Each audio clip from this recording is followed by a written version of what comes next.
Hey everybody, welcome back to Pretend World's Real People. As always, my name is Tyler, and I am battling allergies up the wazoo today. So I apologize if my voice and my breath in this intro is a little off. It's just it's so weird. I'm drowning it out with water, honey, and cayenne pepper with some tea, and that seems to be helping, but it still sounds weird, right? I'm also drinking. This is not a plug, by the way. Olipop sparkling tonic. If you can find this, I got it at Target. It's a plant-powered, microbiome-approved prebiotic. So it sounds like it is a lot of fun. It actually tastes really good. I had a root beer tonic, and it tastes amazing. So shout out to Olipop for being super, super, super tasty. Anyway, really quick recap on this week. A lot of rejections, as you will experience in the film industry. A lot this week, like so much where I wanted to kind of crawl into a ball and just go, I don't know if I want to do it anymore, but I'm still going to do it because we're crazy. Artists are crazy. However, I did have a callback today for a commercial with no lines, which are always most fun, but got some really good feedback and direction.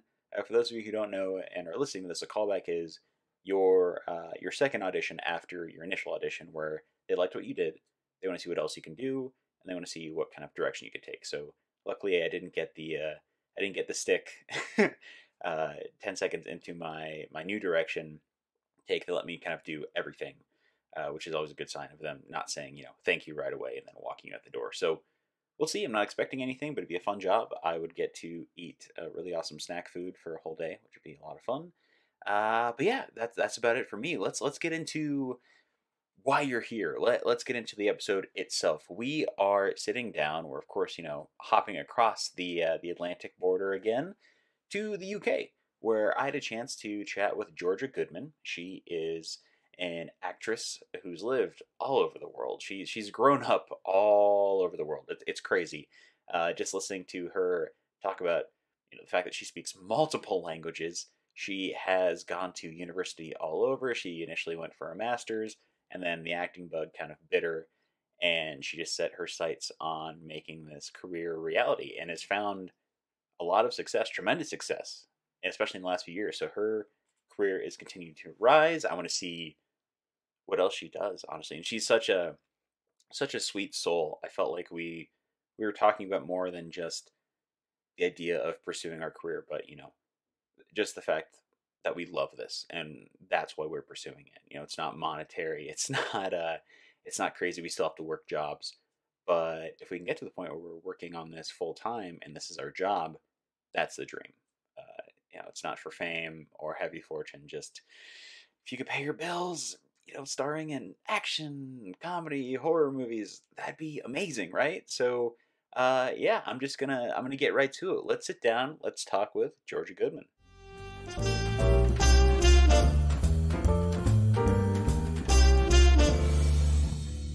Thanks for giving up for your Sunday to do this. Oh yeah, I closed the bar tonight, so it was perfect. Like, I have an easygoing morning. No, this is gonna be great. You know what? I'm not even gonna cut this part out. I'm gonna act like we've been talking and we came back from a commercial break, and it's gonna be really awesome for audio purposes. But Exactly.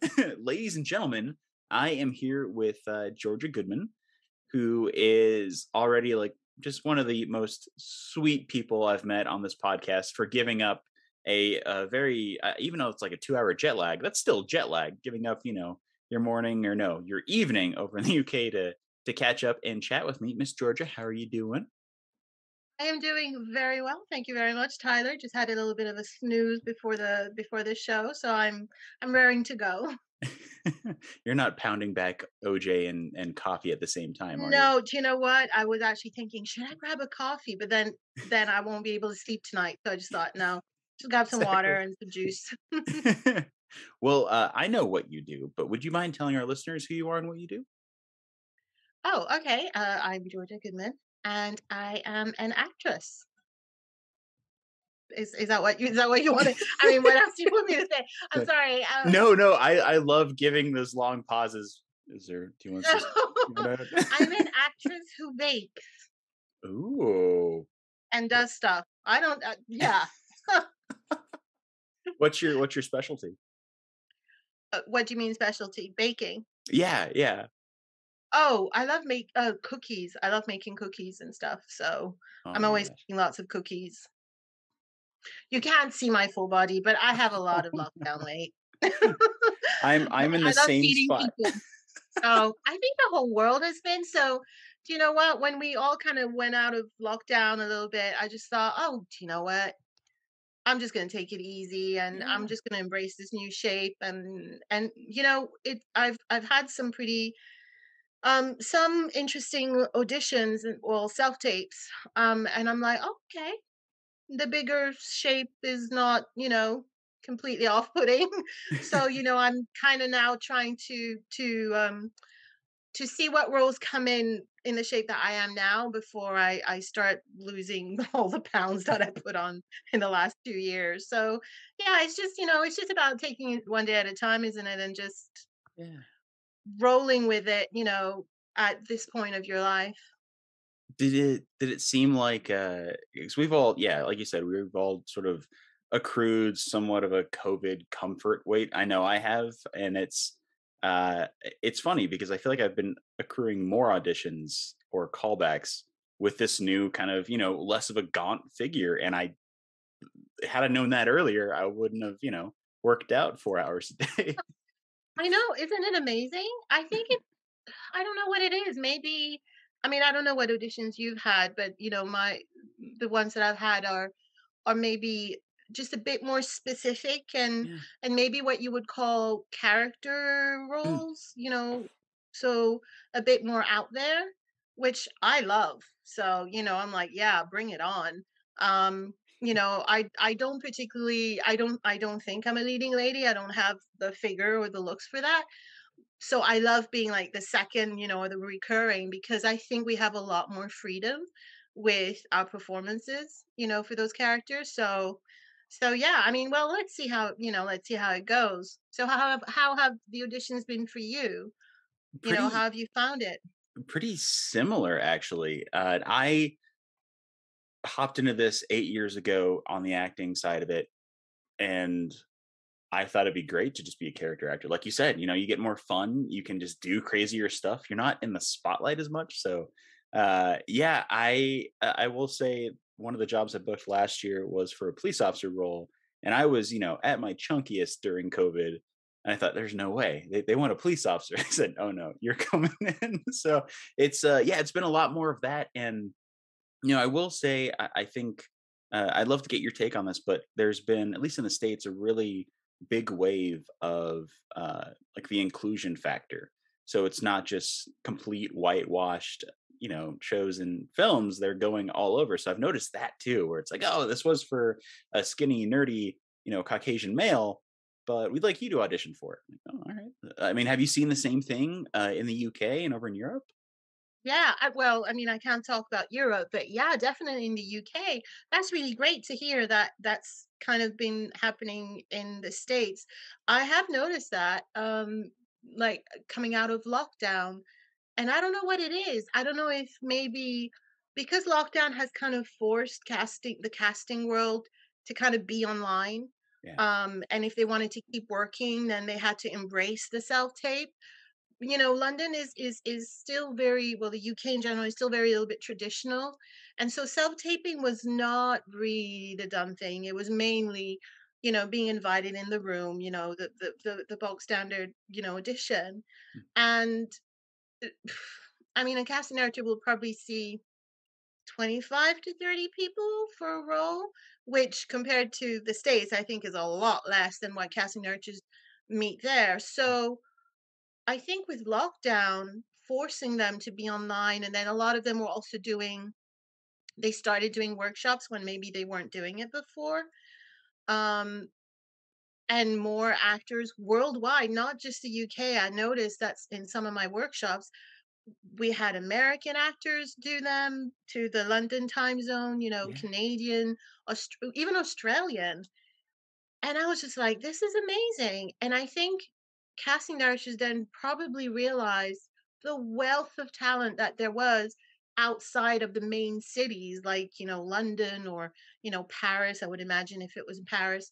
So, yeah, I have definitely noticed a lot more inclusion in terms of, diversity and sizes and ethnicities, languages, even actually. I've noticed that as well because, like I said, international actors would start, going into signing up to the British workshops. And I just thought that was frigging amazing, And you know.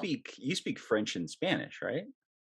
Yeah, so Yeah. I'm actually a French national. I grew up bilingual, French and American English. I went to international American schools.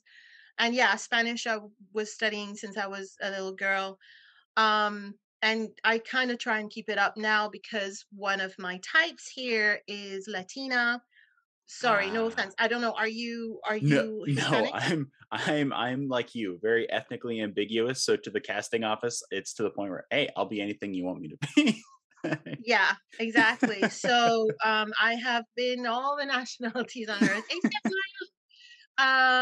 yeah, so Latina, yes, I do speak a little bit of Spanish, Mhm. well, intermediate Spanish, and I do get cast as Filipino. Do you get cast as Filipino? I have twice. Okay. If I keep my facial hair down to a minimum, I can usually go for that. Uh, that's That's interesting that they cast you as Latina over there. I mean, obviously it's a job, but are they asking you to, deliver Spanish dialogue, or is it just to kind of have that character still be Latina but speaking and just an English dialect? So interestingly, before lockdown, Mhm. it was a lot more kind of English Spanish accent. Oh, okay. Yeah. And then since lockdown, scripts are now almost being written in the language of the character. And so I have used my Spanish a lot more or my foreign languages a lot more since lockdown, actually, than before. And again, I think it's that inclusivity. Yeah, you got Yeah, it. inclusion. Oh my Inclusion. god, that inclusion of, of all diverse types, which I like speaking in another language. So yeah, no, it's I've just played actually a Filipino role, a recurring role where I had to learn Tagalog and I had to do a Filipino English accent. And it was great. I loved it. I have a lot of Filipino friends here, so I was able to kind of bounce off.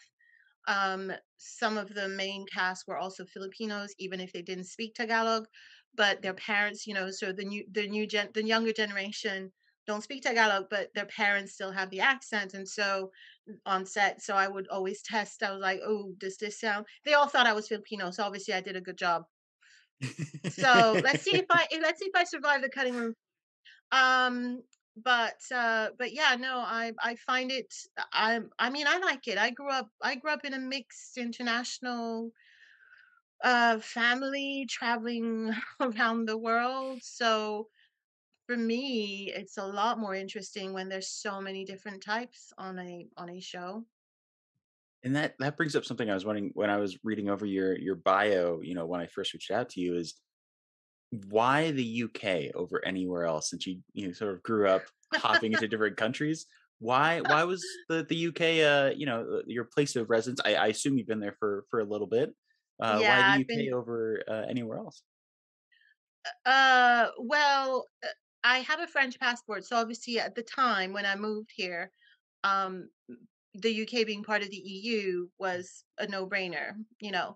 Um, but I did want to go back to Vancouver actually. Actually, I wanted to move to New York. I was so close to moving to New York. I had sold everything Oh no. and then did not do it. Because I would have had to apply for, the O1 visa, the artist visa, Oh yeah. and it's a lot of money. And also, it coincided with a time where in the United States they made it really hard for O1 visa holders to basically even audition for any job. and even if it was like illegitimate, O1 artist visa. And I have a lot of friends who are in LA, some of them have had more or less success since being there. And I just thought, it's just me, myself, and I cannot rely on, family helping me or whatever. And the one thing with the O1 visa is that I'm not really allowed to have like a survival job. I can only work as an actor. So, Oh the wow. bartending job or over here where I was doing a lot of temping, I would not have been able to do that. And it's expensive, living in LA or even New York of all places. And so I just thought, "Oh god, you know what? No, I'll just stay here." And actually it turned out to be a good thing for me. A few frustrating years. And I'm still trying to make my my way over to the States or Canada, but this time I'm just like, you know what? I'm going to build the credits here. And then if there's a job, because, pilot season, the old fashioned pilot season, Yeah. they used to cast worldwide. And so I felt that I did not need to go to LA to be eligible to audition for any of these pilots because they were coming here, they were being advertised here.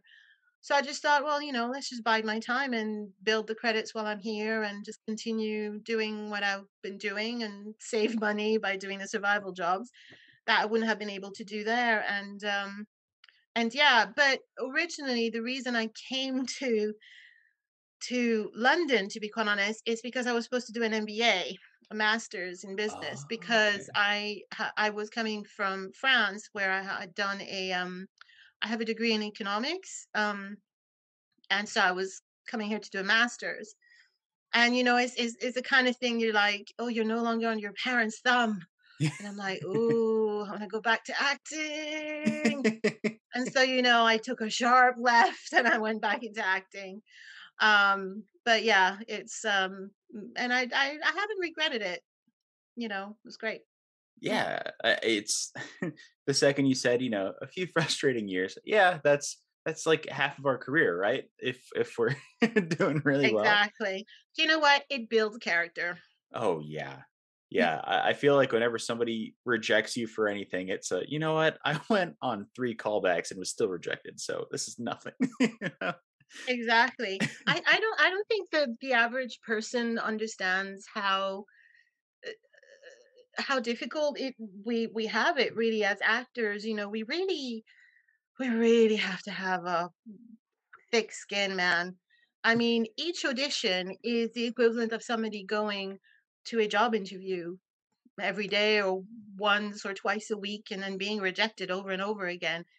That can take its toll, you know. Yeah. But at the same time, I think this is where you maybe separate the people who really love what they're doing, versus a person who wants the 15 minutes of fame, you know. It's a hard graft, and yeah, but we all get there at some point. Nobody's road to success, I'm gonna put that in quotes, um, is is um is the same. Yeah, I mean, I wonder actually, and a lot of people have had that, upbringing where you see films, you watch TV and you see certain people just embracing these characters. Did you have anybody that you looked up to that maybe inspired you to become an actor, or was it just a love of the craft itself? Was there any difference there? You know what? No, I didn't. I'm gonna be honest with you. It's so funny. It's almost as if I knew that question was coming because I've been thinking about this interview all day, and I was just like, "What if you asked me about this?" Da, da, da. So, I mean, my mother is Vietnamese. My father was African. They're two cultures that are very, the East Asian cultures, and the African culture is very much you're going to grow up to be a doctor Mm, or a lawyer or an accountant, but nothing else. The creative industry is not really something that that you're really encouraged to pursue, or it's not considered viable or serious. So growing up, I did watch lots of movies. I always remember my mother at the time.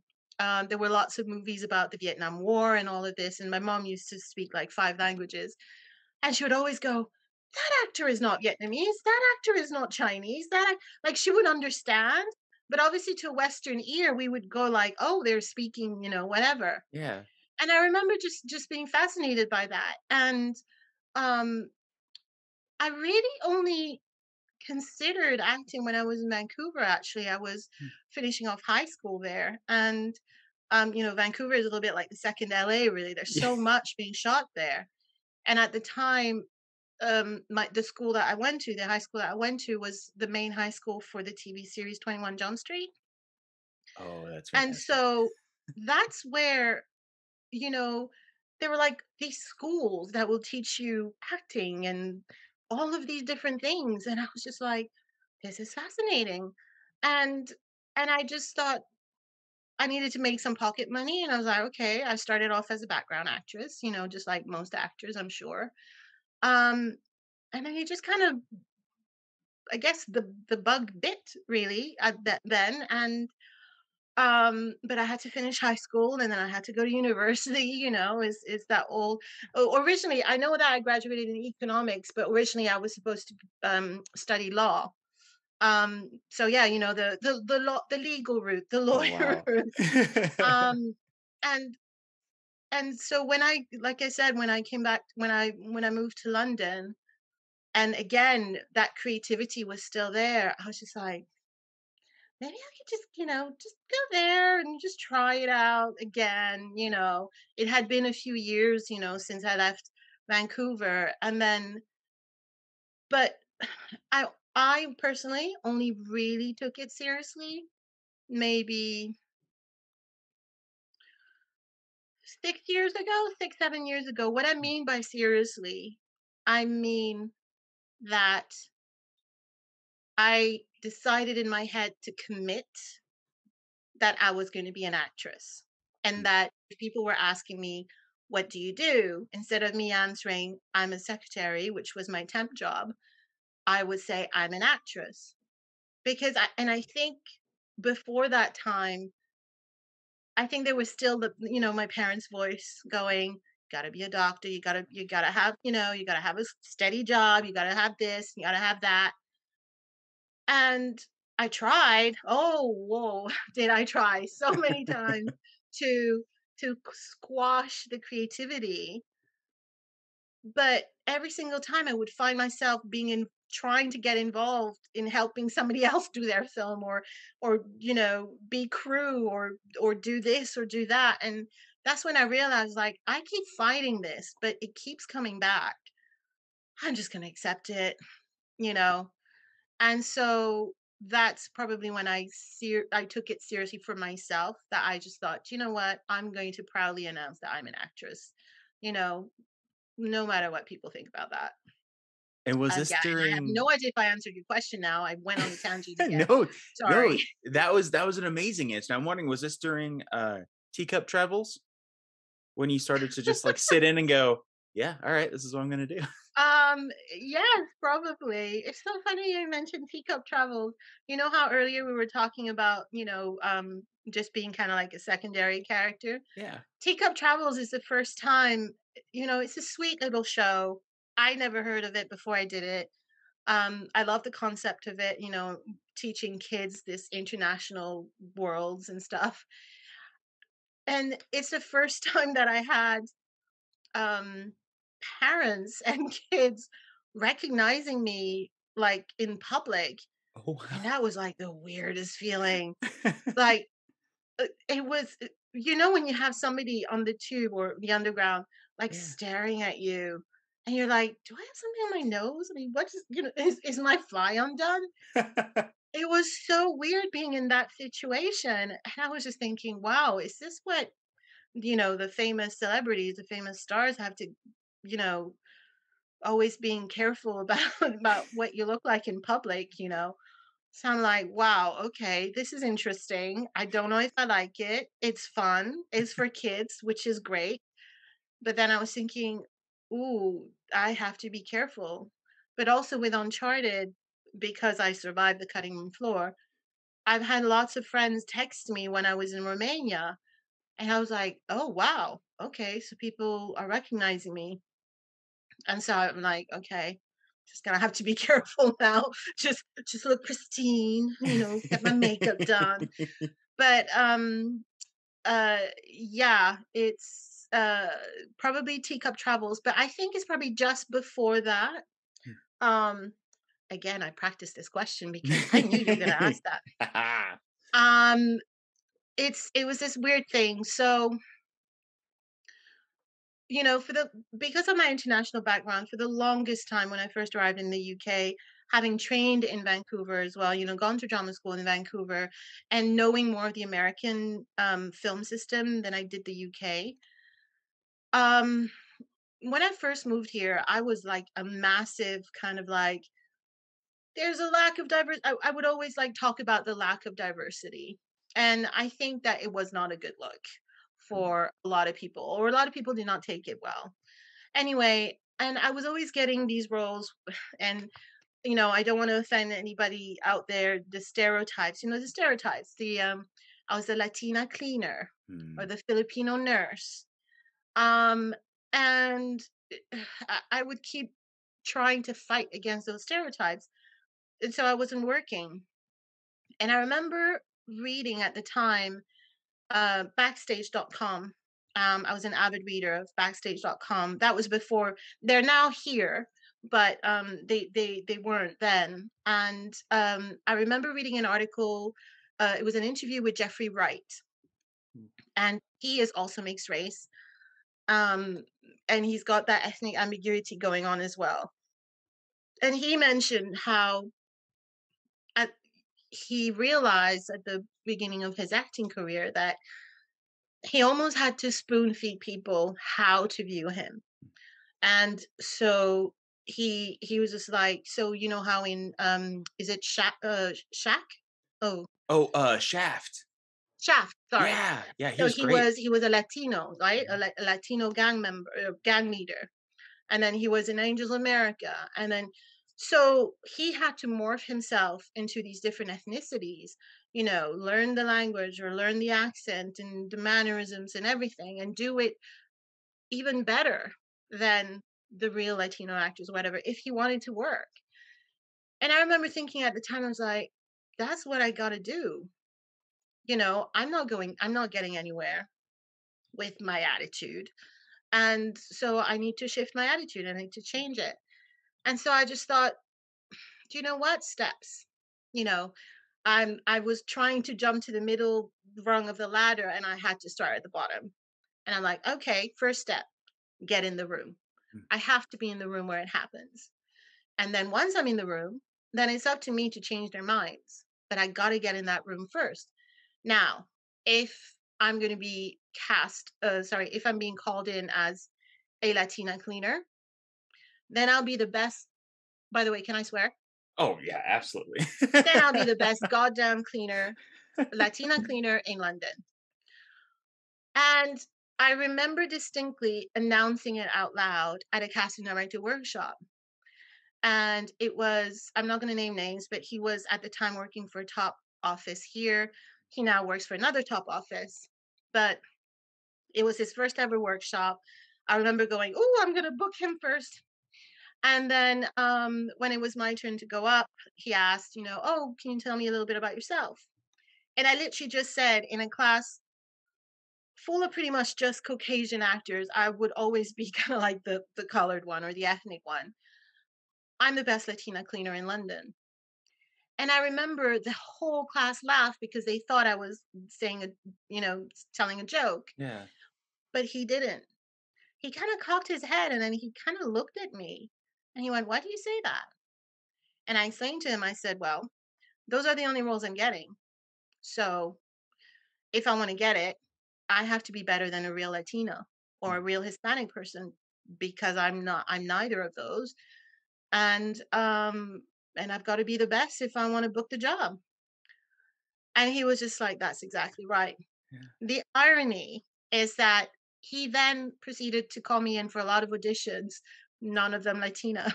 And I booked a job where, my first French one, where, on Patrick Melrose, he called me in, for a French role. So, Wow. it's kind of interesting that I announced myself as the best Latina cleaner, but I think in his head, I think maybe that translated as that actress understand how the business works. Mhm. You know what I mean? Yeah. And he was willing to give me several shots actually. He called me in a lot of times. So I'm really grateful to him.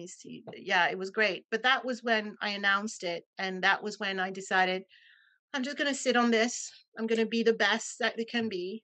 And ironically, I was then cast in this short film called Gloria, which was a film commissioned by a workers union here in London, and it won an award, and I won an award as well for it, portraying a da, da, da, da, Latina cleaner. But it was commissioned by the workers union because they wanted to show the real story behind the face, Oh, the wow. faces of the Latinos in the financial district. And it was a great story. There was no dialogue except for dialogue in Spanish, and so because I spoke Spanish, um, and it was kind of like a day in the life of a cleaner called Gloria, myself, and um, there was this really great bit in the middle, and I'm so glad that they did not, that it wasn't a patronizing film. There was a bit in the middle where I was kind of cleaning like the front of this massive international bank in the financial district, and I overhear a conversation between somebody who was coming in for a job interview, and I was answering all of the questions in Spanish, and you realize that this cleaner is actually a university professor from Uruguay. Hmm. And then I just proceed to complete cleaning. But the end of the film is what really touched me. And they added, while I was there, the film showed my character going to English classes, going to computer classes, because my one goal was to be able to get a video on the day of my daughter's birthday, the daughter that I had left behind in Uruguay. And the film kind of ends on this beautiful video of a little girl kind of like dancing at her birthday and me crying my eyes out. Um, but I think the best compliment was that when the workers union said that they showed it, all of the Latinos thought that I did an amazing job and that I really respected them, and that was a better compliment than anything. So I Wow. was really glad that, yeah. But it's kind of a responsibility that I've taken upon myself. No one's ever asked me to, Mhm. but I'm thinking if I am portraying a culture other than my own, I have to do it justice. I cannot be a caricature. Yeah. So I work really hard in like learning the language or learning the customs or um you know doing my own homework because I don't want to be a caricature, and if the responsibility falls on my shoulders because somebody is casting me as that culture, I have to, I cannot show them at their worst. That's just a responsibility that I've taken upon myself. And like I said, that was the best compliment when they said that, I did a really great job. The same thing as Patrick Melrose, I was really surprised. It's amazing how people discover you when you're on shows. Patrick Melrose, because I was playing a nurse, all of a sudden on my Twitter feed, I had like all these nurses complimenting me for portraying them really well. And I was just like, I was so touched. I was like, wow, okay, thank you. I was just like, wow, okay. So, that's just me. I'm not saying that all actors have to do this. It's just something that I feel, because I don't think I'm ever going to be cast as a mixed race person because I'm not dark enough to be mixed race. My hair is not kind of like, the gorgeous whatever court um uh, curls, that the Yeah. mixed race white black mixed race actors have. I'm a character actress, I'm not leading lady looks. So I don't think I'm ever going to be cast as a mixed race person. So I think that I will always be cast as other. than who Mm. I am or what I portray. That's a very long answer. I'm so sorry. No, no, don't apologize at all. It does help, and I'm sure with a lot of actors listening to this as well, and it's something that was brought up in the workshop I attended yesterday, which was the best person for the role is going to get the role. Now, what happens there is, it's all on you. Like you said, bringing authenticity and understanding that culture, and not portraying a caricature that, at least in the states, we had been doing for way too long, and now we're getting to the point where we're adjusting to it, and it looks like they're showcasing more of a faith in actors to portray something authentically. But I do think, as your career moves forward, like I could see you playing somebody mixed race. I'm mixed race, and I don't look that like that at all. But it seems like every year casting is constantly saying, "All right, now we have to." They seem a little frustrated, like we have to redo the parameters. What is mixed race? What are the So it's so funny listening to you say that, because I feel the same way where it says, mixed race person of da da da da. Like, I'll submit, but I know more than likely they're not going to take me in because I don't have those looks. But if we could do one thing that kind of like grabs them and keeps them there, then maybe we can get somewhere. I mean, obviously you've gone on from those TV series to, have some really fun roles in bigger films and TV projects. I mean, the fact that you're in Uncharted this year, you're going to be in a film with Guy Pearce, hopefully later this year, maybe next year, whenever that comes out. And you will be in Jeepers Creepers Reborn, which is a movie that a lot of horror fans who enjoy the previous ones have sort of been waiting for. Still don't know when that film is going to come out. I don't know if you know anything, but uh, when I I think saw, it was supposed to come out last year in Halloween, but obviously we yeah, were still in lockdown. So I don't know actually yeah, either. I'm going to have and I'll ask you a little bit about that. To a degree where it doesn't violate any NDAs, but I will be speaking to I believe is I'm going to butcher his name. I'm trying to learn it, but I believe it's Jaru Benjamin, who plays the creeper in the new film. I'll speak to him in the next few weeks, but going from playing grounded characters and then moving into a genre that most of the time isn't grounded, like horror. What was your approach to being cast in Jeepers Creepers Reborn? I mean, it's a new and this is a disclaimer to everybody listening. The initial creator of Jeepers Creepers is a horrible person, absolutely appalling, but this new reboot is taken away from him. There's a new creative, so I just want to put that out there before you talk about it. But approaching the horror genre, what was it like auditioning for that? I mean, your character is Lady Manila, so I guess if you can tell me anything about the process for being cast in that, what was that like? So this is one of those I took the bull by the horns and I basically emailed the producer and told him, No way. yeah, I emailed the producer. I said, please have me self-tape for this role. I get it. I speak French as well. So if you wanted me to learn any French and whatever, because it's set in Louisiana. Mm. And the producer was like, yeah, sure, self-tape. So I did. And then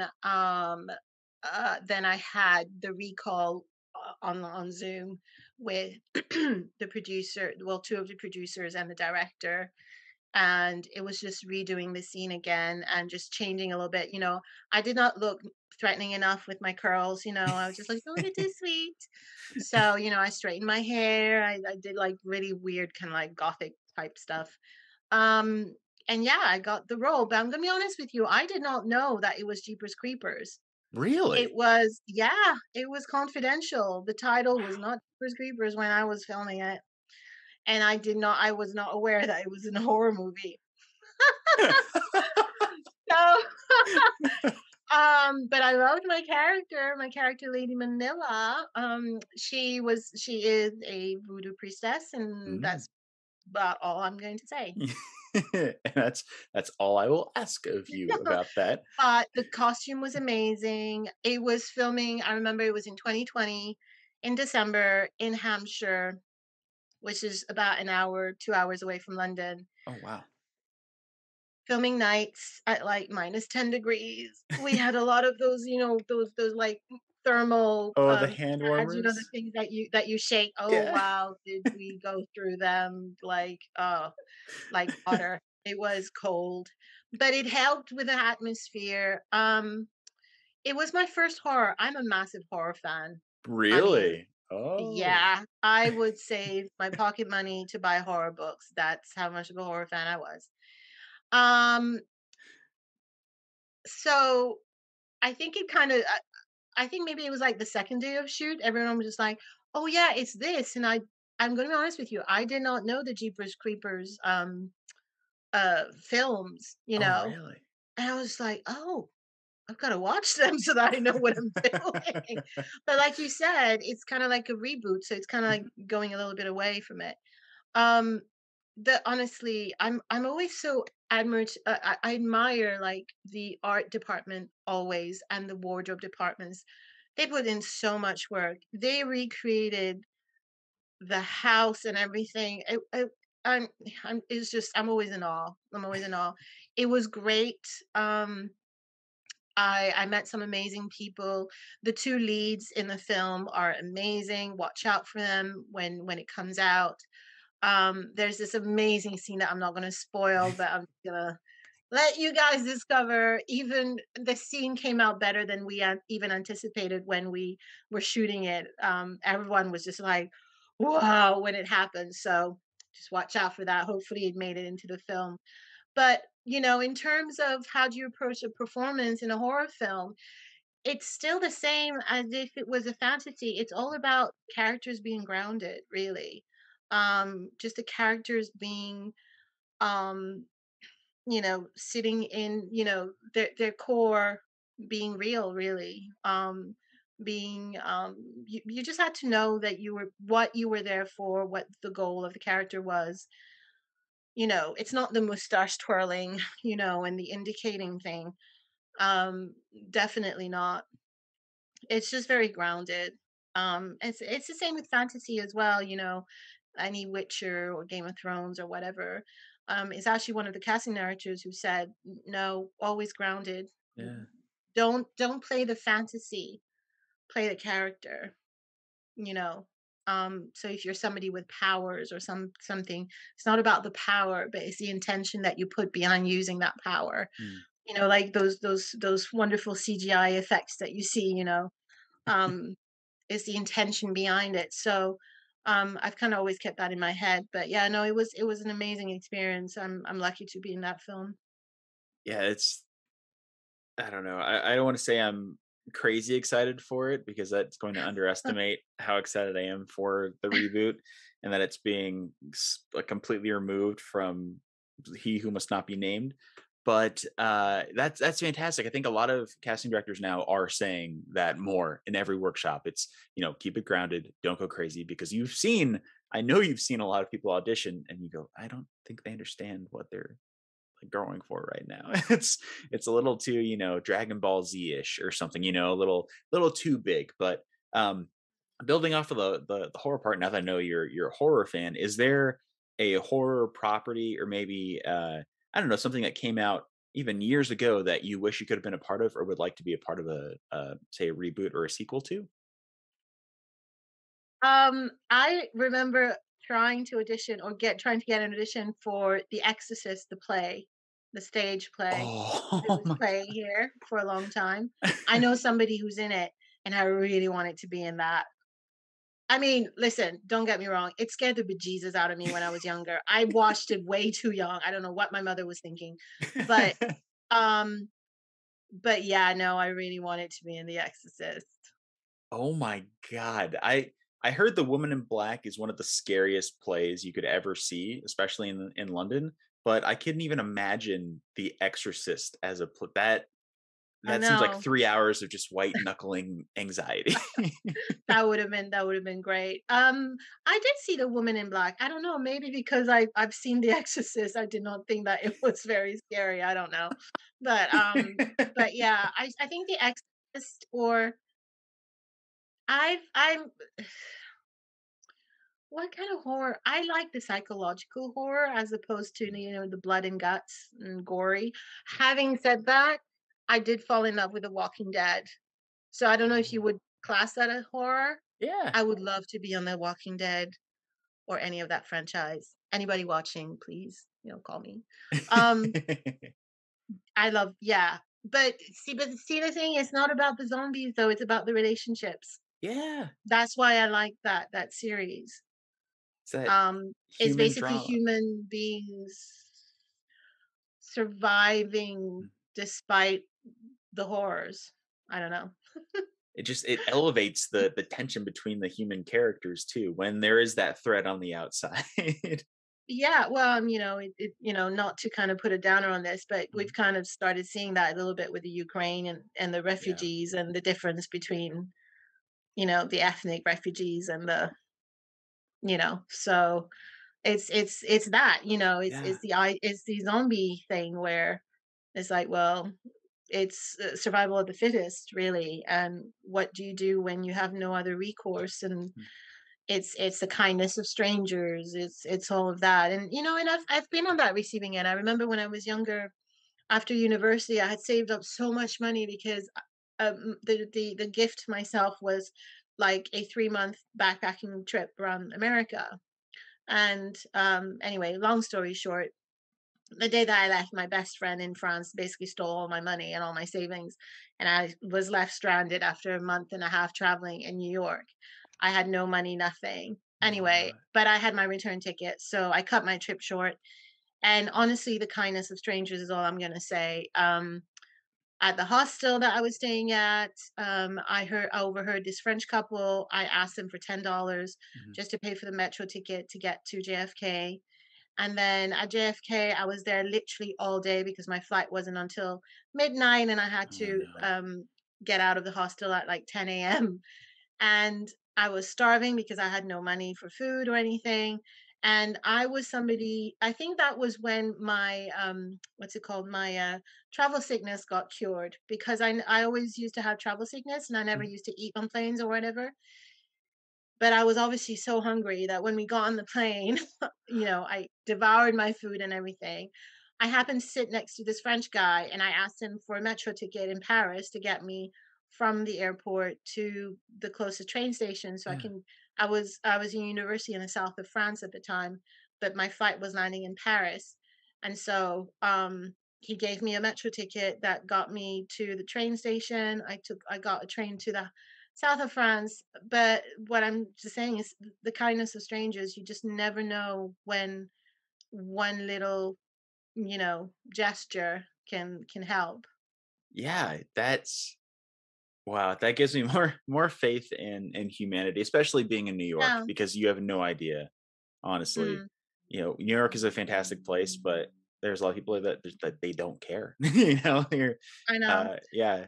Wow, Yeah. that sounds like something you would put in a film. That's you can't make that up. That's insane. Yeah. True, true.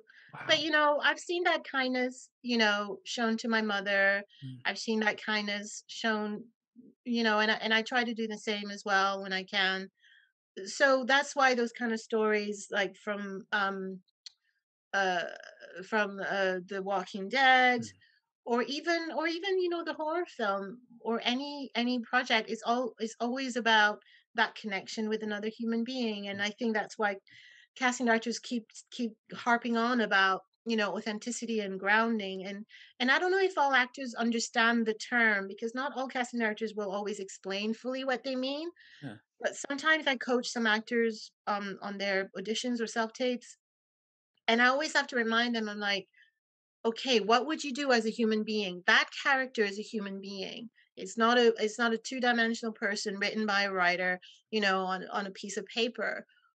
What would you do if you were, in a coffee shop? It's that age-old thing where um you will see sometimes on some films where an actor walks into a hotel or something that they've never been into and they go immediately where the phone is because and you have to ask yourself, well, how do you know that the phone was there?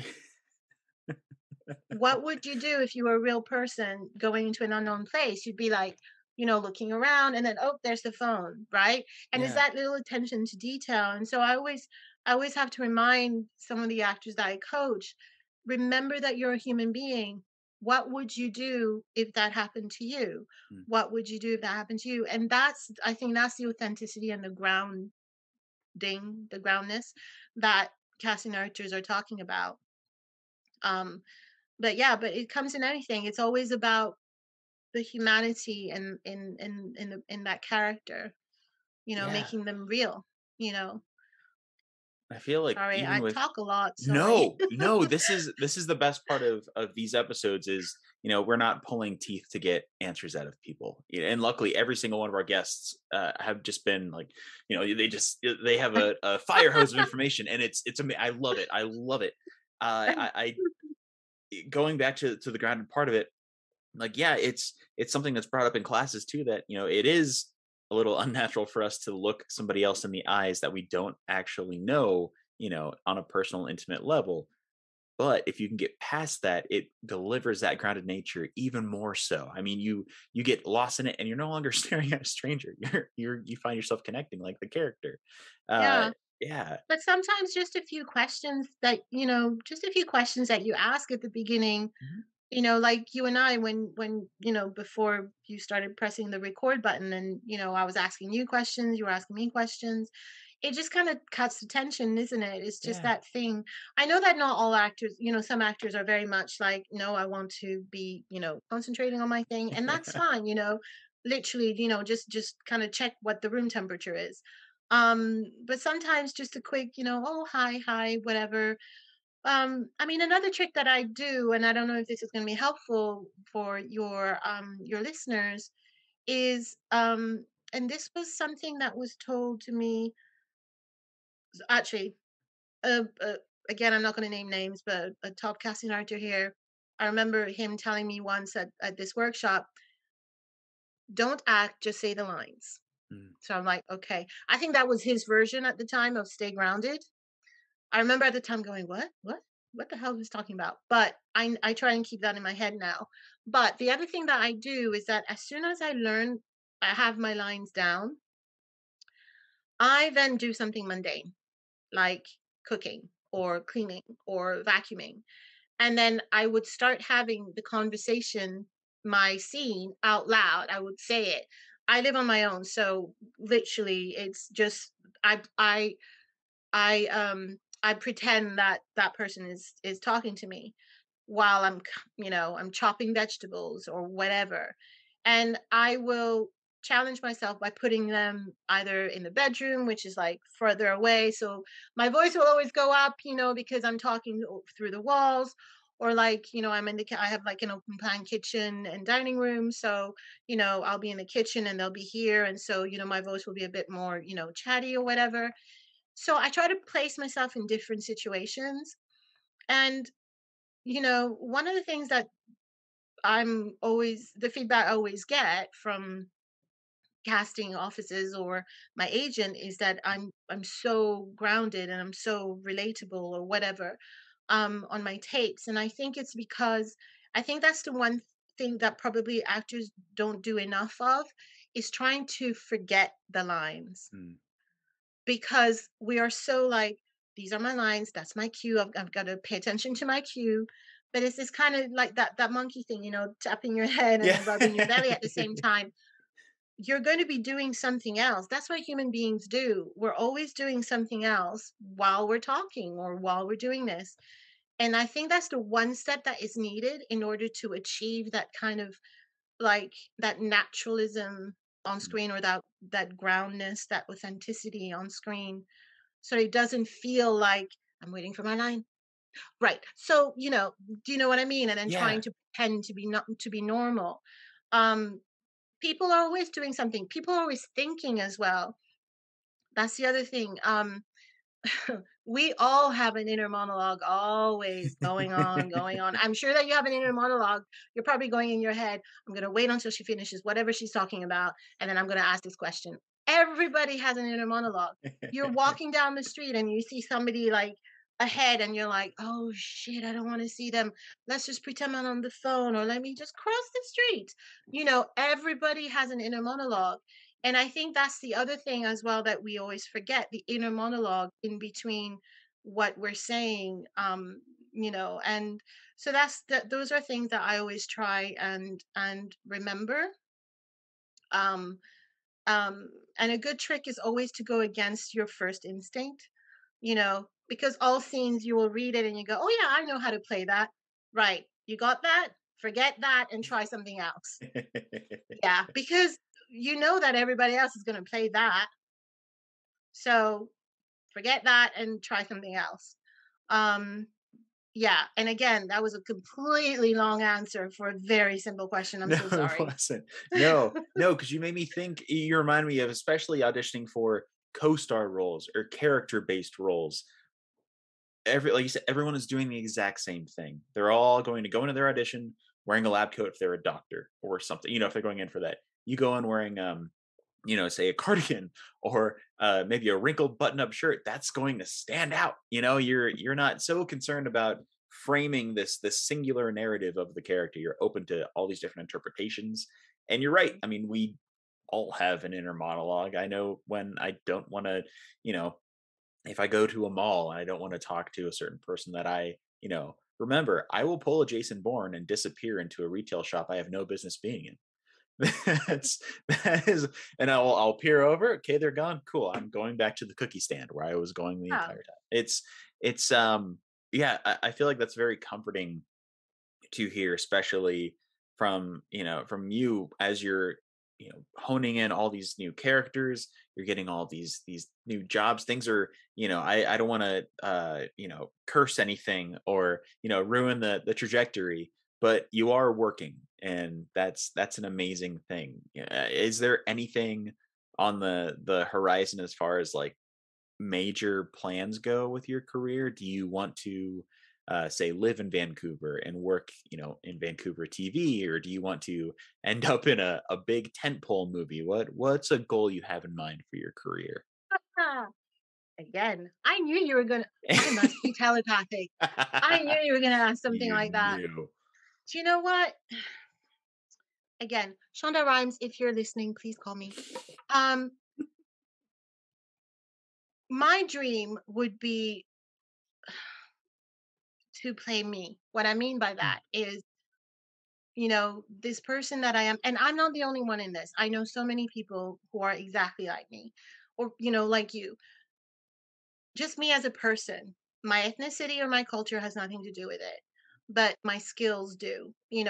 So me in a role where I'm using my French, my Spanish, my English, um, and just playing me. Um, the reason I mentioned Shonda Rhimes is because I think from the beginning she's the one who started the ethnic diversity casting mm, in Grey's Anatomy. But what I loved specifically in How to Get Away with Murder, there was a character who was French Latina in a American school. So she was exactly like me, speaking an American accent. But then at one point, I don't know if it was season 3 or 4. I don't know if that's only then that they realized that the actress was trilingual, mm, that they introduced a French mother and then her Latin American father. And so she was speaking French and Spanish and English. And I was just like, oh my God, yes, that is what I want. The world is becoming so small nowadays. mm, What I mean by that is people travel, they settle in countries that are not their own, they marry people in complete different cultures, they have, mixed race children who speak gazillion languages. You know, the world should kind of open up to all of these. It just makes it so much more interesting. mm, Honestly, I could write so many stories of when I was in France and people thought that I was a foreigner and then would start speaking French and like saying crap stuff about me, and then I would turn around. Or the same thing when here in in London, whenever my brother was visiting me, and we would be speaking French, and then English people would be saying something, and then I would turn around and say in English, "Really? Is that how you think?" It's just that people forget that this is an international world now, where Yeah. people now speak more than one language fluently. Um, and I love catching people out like that. I was a sales assistant a long time ago when I first arrived here. Um, I knew nobody in England, and so I was a sales assistant at a clothes shop, at a retail shop, and this retail shop were very very anal about good customer service. And so I remember it was a winter, and this couple who I guess were rich, the woman had a fur coat, kind of walked into the store, and I went up to them as I was told to always do, offer them any guidance or help if they needed it. And the husband said, "No, no, no, thank you." I had barely turned my back that the woman said in French very loudly, "What does she want, that big fat cow?" And I was just like, Oh I my. turned around and I said in French, "Are you sure you really don't want any help?" And it was like one of those cartoon moments, where the husband literally, like, his jaw just dropped, and the woman was like, and that's the other thing, the woman was so rude. She was eating these chestnuts, and like the peel was like left all around the store. She was just like halfway through her mouth, like, and they're like, "No, no, no, no." And then they left immediately. And it's that thing, I was like, this is a cosmopolitan international city like Paris, like New York, like, did you really expect to only have English people here? You walk down the street, and I will hear, my neighborhood is very Portuguese Mm. and African. So I've got Portuguese, African, my next door neighbor is Filipino. Oh my I've got, god. there's so many nationalities. For somebody to now expect that it's just one language now in different countries, it's a little bit narrow minded. The world now has expanded, and I think it Yeah. would be great for actors to be seen, maybe something like an international school kind of TV series, and having all of these different cultures in the same high school, and whatever clash of cultures or whatever it is. I think that would make a really interesting story. Yeah, She's without it seeming taboo, "Oh, this is our character, we Yeah. know nothing about them, but we Or an crossed the yeah, box." or an international, bank, whatever, how to get away with, I don't know, Wall Street fraud. I don't know. You know what I mean? It's just that would probably be my dream role, to be able to use my skills really. And I think you're getting closer to that, honestly. Did you get a chance to use any of that for Uncharted? Or was that more of just a, you know Uncharted was American, okay. American accent. Yeah, yeah. So, I mean, you're like you said, you're being and you have been recognized for things you've done. You're working Mhm. on a slew of projects all around the world. It's only a matter of time before someone says, "Hey, I have a character. Can you audition for this?" And when you audition, you bring in a little bit of yourself in there, and boom, it's just, and it could be, an international banking thriller or something, or I maybe know. a comedy in Vancouver. But I, To go back to Vancouver, I have to yeah, say I love Vancouver, but wherever the work takes me, I have to say I've been very lucky that I've been able to travel. So Infernal Machine was in the Algarve, and that was the first time I was in Portugal, and that was no so way. gorgeous. And in lockdown, I was like, I need a holiday, please. So I was so happy to be there. And then while I was there, I happened to then be cast for Uncharted, and so I flew myself to Madrid, which was great. And then yeah, I Ireland and sorry, Belfast and Romania recently. I don't know where I'm going next. So wherever the work is, really. Yeah. Is it okay? This is a question I know I'll get a bunch of grief for not asking. When you are flying yourself to all these different countries, are you reimbursed by production, or is this all on your dime? No, no, no, no, no. Okay, no. So from Portugal to Spain, I flew Mhm. myself. Okay. Okay. Just because. it was easier than flying back to London Mhm. and then flying over to Spain, only because in 2021 we still had the travel restrictions, and it Oh, was yeah. still like the quarantining in the different countries. And so it was just something that we organized. My agent kind of like organized with them. They were happy to cover for my hotel in Spain. And in exchange, I paid for my own flight. It was fine. I was happy. Listen, I view my career as an investment. I don't Yeah. mind investing in it. Um, I'm not I'm not money. What's it called? What's it called? You're Money. not are you Um, as in, like, I'm you're not super f dictated by Oh, yeah, by okay. money. If I can see the investment in it, then Mhm. I will do it. You know. Yeah. It's so for me, the flight was a no-brainer, Well, really. that's But perfect. again, I did not know that it was Uncharted. Oh, Again, just heavy completely NDA. I classified. didn't even know. I didn't even know it was Uncharted. So there you go. I just think there's a lot of, at least a lot of actors in the domestic United States, they see flights as, "Oh, it's so expensive. I don't know if I can do it." Instead of, saying, "Well, this is an investment. Just do it. You'll figure it out later, but this is what you need to do." Yeah, Uh, but like I said, that was only between Portugal and Spain. yeah, Production organizes all the other flights. yeah, So, for yeah, example, the TV series in Belfast and the TV series in Romania.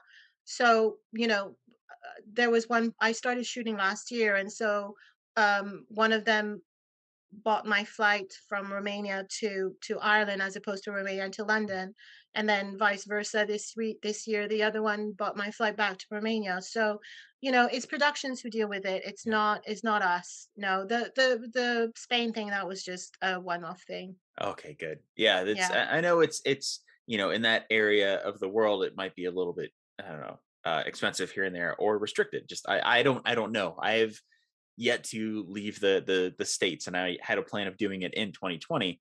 Look what happened. So it's on the docket. Going to New Zealand in 2022. You heard it, listeners. I'm doing it. It's gonna happen. Uh, so I don't want to take up too much more of your time because this has just been fantastic, but I know you're tired. I just have a few more questions to ask you. No, of One course. No, I'm being, good. okay, perfect. I know you must have something for this. We ask all of our guests if they have a party story.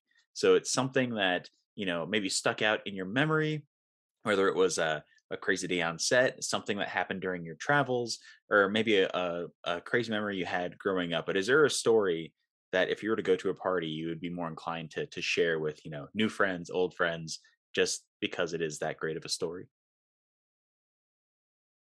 Well, I interviewed James Brown when I was in university. What? So maybe What? that is that what you're talking about? Yeah, I'd say that's So that will do. in university in France, because I was bilingual, I worked for a radio station part time. Africa numéro un, Africa number one. It was an African radio station, and they were looking for somebody who could interview the international artists. And I lucked out. It was James Brown, and yeah, and I even got him to do a jingle for the radio station, which they played forever afterwards. But it was a great jingle, and I think he zoned in on me because I was bilingual, and he probably recognized an American accent. So it was kind of funny with all the journalists, with their mics, like trying to ask him a question.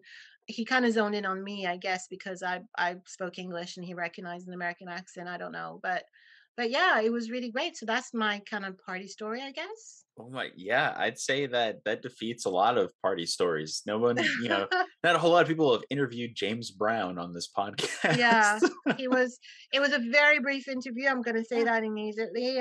We were kept waiting for a long time, but we could hear him and his dancers. He used to sing a lot of gospels and stuff like that always. So we were kept waiting for a very long time. So it was very quick, very brief. He came out, 1 or 2 questions would happen to be mine that he answered to, and then my jingle, and then like, "Bye-bye, okay." So yeah. Just a quick in and out. I know, exactly. Yeah. uh, wow, I'm like flabbergasted just thinking about that. If you actually be really good with this question, do you have any advice that you could deliver to other arts workers, whether it's somebody who, it doesn't have to be actors, just somebody who loves the arts and is, in trying times like these, still trying to keep that passion alive. Do you have any advice for those people? Ooh. Mm. This is one of those things that's gonna stay forever, and I've gotta be really careful with my words.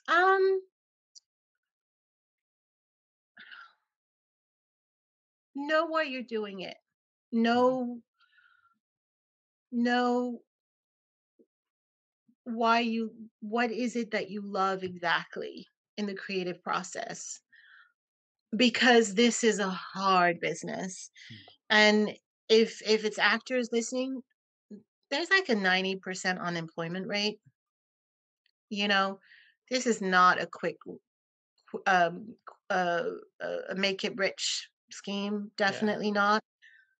um so you really have to know why you love this business. And listen, being successful does not necessarily mean, working and traveling like I have been, and what have you. I think it's, if you're happy doing the crew work and, and all of that, you might not be making tons of money, but if it makes you happy, Mm, then stick with it. I don't know. It's a really difficult one. It's such a hard business that we're in, and it's so subjective, and it's really easy to get down in the dumps, really, to get depressed, and to feel that you're not getting anywhere. But you have to define what your anywhere is. What is that goal that you're trying to reach? mm, If it's fame and fortune, then maybe try something else. If you really genuinely love this business, watching films and talking about films and, geeking out, then, you know, have your own barometer as to what will make you happy and content. mm. I'm sorry, those were not really very positive words, I don't think, No, but they weren't. it's so subjective to each person, and each person's journey is so different. Like I said, I tried getting away from this business for so long, but I kept finding myself coming back into it somehow. That I then realized that actually this is what makes me happy. And, you know, I think lockdown has probably also made me focus a bit more. Um, I have been unable to get any kind of temp work since lockdown. Um, Wow. so I've been very fortunate that I had this American pharmaceutical commercial that I shot about 3 years ago, that renewed twice in What? 2020 and in 2021. So that's the money that I survived on. Um, I was lucky. I know a lot of people who have not been lucky. Um, and obviously in 2020 there weren't that many auditions going on. It's finding a way to make it work. Mm, You know, yeah. there's a lot of sacrifices in this business. Like I said, I'm single and I don't have a pet. Although I have to say, during lockdown, I was so wanting to get a pet. I I'm bet. really, I'm really glad that the rescue centers have kind of stopped the adoptions during lockdown. Um, because I would not have been able to travel to Portugal or to Spain or to Ireland or to Romania. That would have been so unsettling if I had had a pet here. Um, there's a lot of sacrifices, but I love what I do. And in a way, I'm kind of glad I don't have responsibilities like a family or whatever. It's a hard job, but I love what I do. You Yeah. have to love it. It has Yeah. to be an unconditional vocation almost. It's not a job, it kind of becomes a vocation almost, a calling. Oh God, It's now I've become like this guru. that's Don't listen that's to me. Just that'll do be what the you're gonna title. do. It's the title of your acting book. The title might exactly. No, I think we've had quite a few guests who've come on and said something similar along those lines, which is, you have to love it. It's not to. I heard somebody in my workshop the other day talking about, you know, I guess he was being propositioned by somebody who wanted to date him or something, whatever. But she had asked, "What, are you famous or something?" And he sat down and just said, "No, not yet," but genuinely thought, which is great.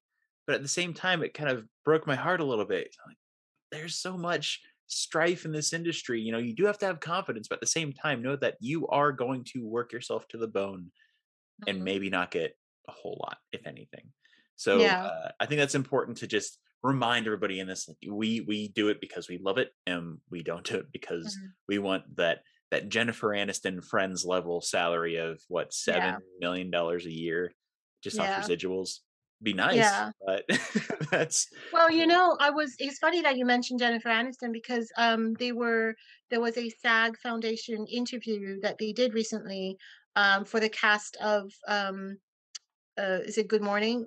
What's oh, the show that she's the on? the morning show. The morning show. Yeah, yeah, And it was her, it was Reese Witherspoon, and it was I forgot his name now. Sorry.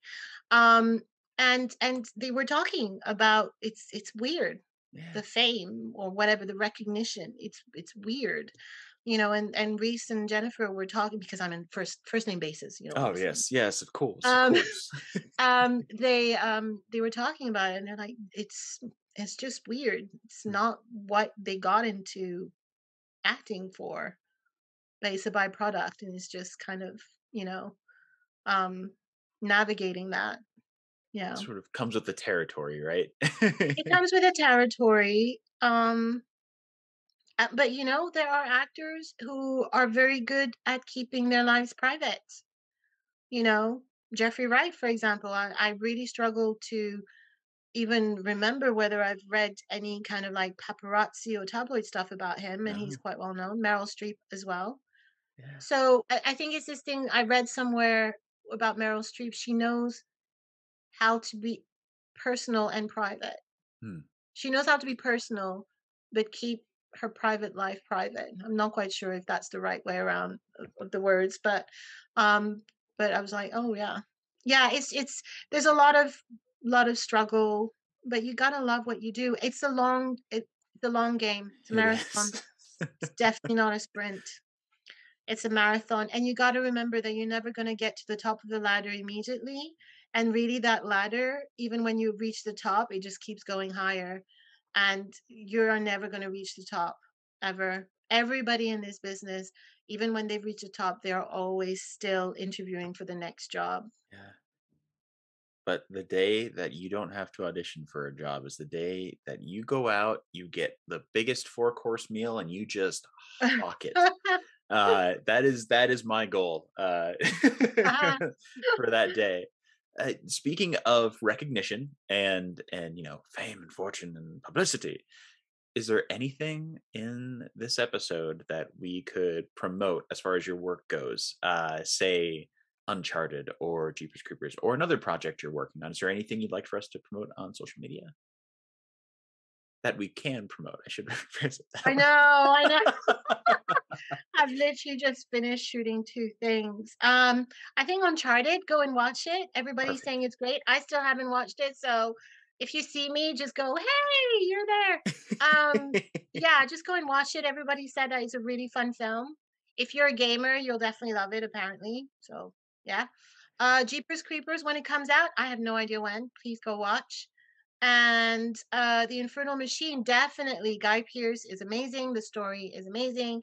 There's a twist in there. Da, da, da, da. You're never Oh, gonna see it coming. But yeah, it's and don't blink, otherwise you'll miss me in that one. But um, but yeah, no, great. It's Guy Pearce is great. So go watch awesome. everything. Oh Go yeah. and support everyone. Enjoy the entertainment, especially now that Enjoy we have it. it back. I know. Yeah. Yeah, I saw Batman last night. Awesome. So Oh, great my to be friend back is in the in theaters. that. Akiko Tabe. I don't know what he plays though. I only just What? found out he's in that because again, NDA. He didn't tell Oh, anyone until it came out, and so now I'm just like, gotta go and watch it. now you have to go see it. Yeah. Yeah, it's 3 hours long, so go to the bathroom beforehand. Um, Oh, okay. Thank you for the warning. this has been absolutely wonderful. I'm so glad we're able to do this. I know you were busy in Romania. We had to figure out when you're back with your flight and everything, but this has just been fantastic. I we have a just one more thing we have to do before I stop recording, but I wanted to thank you for giving us your time because time is important, especially these days, and for actors who may have 5 self tapes to do at any given notice. So yeah, I just wanted to thank you for coming on here. And thank you, our listeners, for listening to this episode and the show. Don't forget to give us a 5-star review on Apple Podcasts because it's really important for our exposure. And if you do it and you let us know through our email your address, we can send you a sticker for your trouble, which you will also get, Miss Georgia, if you would like. Love to send you a thank you card and a sticker for your time. Oh, It's just been fantastic. I forgot what else I need to mention in this oh. spiel. I was It gonna seems say like thank you very much for having me. It was such a great surprise to get the email saying that you wanted to interview me. I was just like, "Oh, really? Why? Why?" But no, that was great. Thank you. I appreciate it. that's the average reaction I get to, yeah, they're interested. Why? It's just been fun. Oh, I forgot to give the listeners, please email us pwrp.pod@gmail.com when you leave a 5-star review so I can send you the good stuff. And if you'd like to be on this podcast, also send us an email to that same address, pwrp.pod@gmail.com. Now, without any further delay, we have my favorite part of the episode, which is our awkward goodbye. So for this, I give a silent Wayne's World countdown.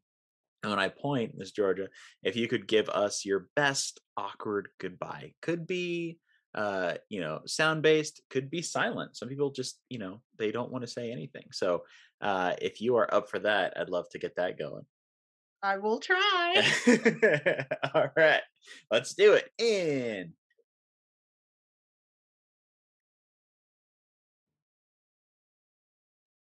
Bye.